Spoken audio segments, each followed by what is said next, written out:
Hi, I'm Becca Lewis, and this video is to tell you a little bit about my research.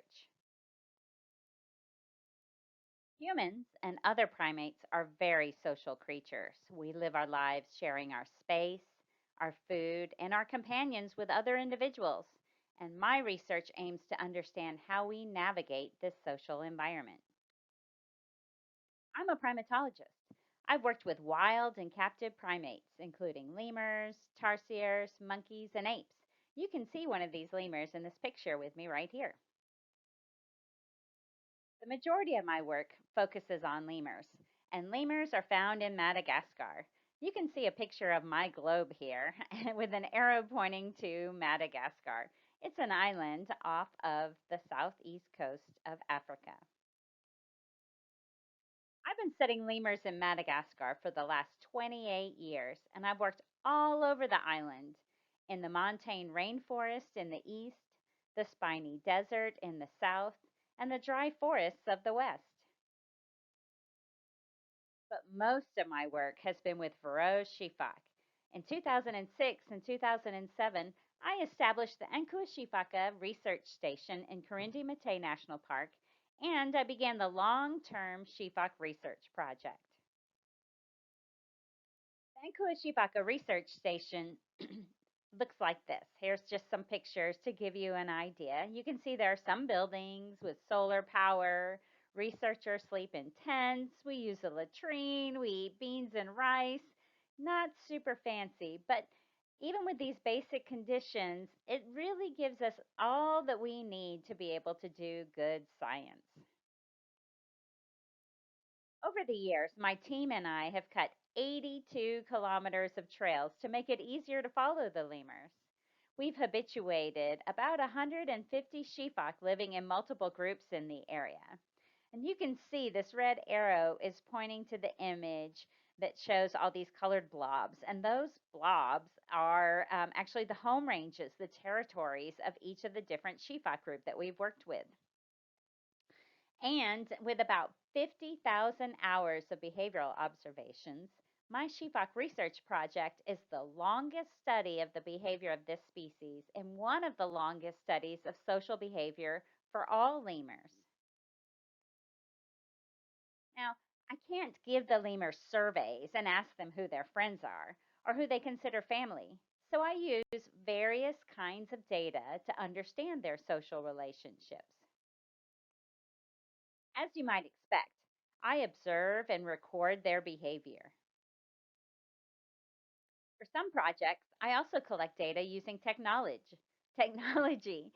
such as the GPS collar that you can see on Dimitri here. I use microphones to collect soundscapes and vocalizations, as well as camera traps, drones, and remote sensing data from satellites to get information about the ecology of the forest. Another method I use is to occasionally capture the sheepfolk so we can give them a unique collar and tag, and that facilitates consistent identification over the decades. We also take measurements on their body size and body condition, and we collect data on their health. You can see me weighing a sheepfolk. It's sitting in the basket while I'm weighing it. It's sedated, so it doesn't realize what's going on.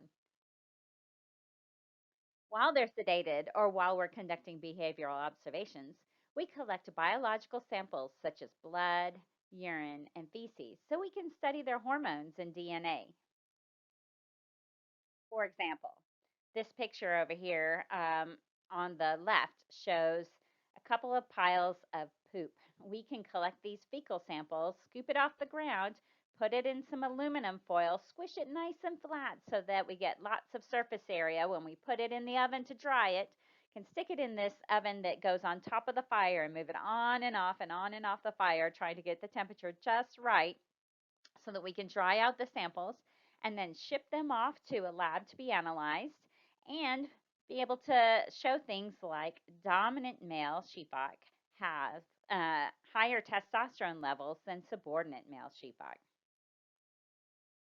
I study all aspects of sheepfolk biology, including ranging behaviors, demography, reproductive strategies.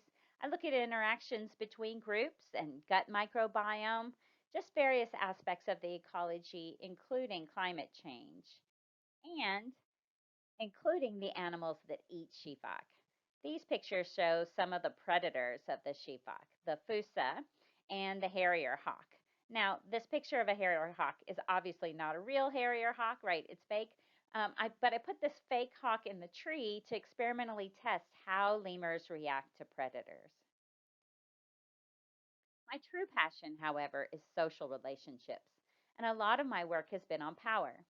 I take a three-pronged approach to studying power in primates. I've been working to reshape how we conceptualize and measure power in animal societies. I collect and analyze empirical data on social relationships and social structures in wild lemurs. And I take a comparative approach to see how the evolution of individual traits influences power and societies. But I also do conservation.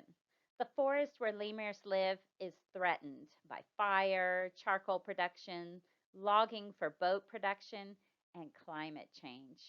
To help in these conservation efforts, I have created a brand new nonprofit called Aid Forests to focus on the conservation of tropical dry forests in Madagascar and around the world. And with the help of my son David, I've started a YouTube channel to help raise awareness and funds for conservation, research, and education. I'll be posting videos about my research, the team at Ankoatsifaka that helps make all this happen, and snippets of life in this part of Madagascar.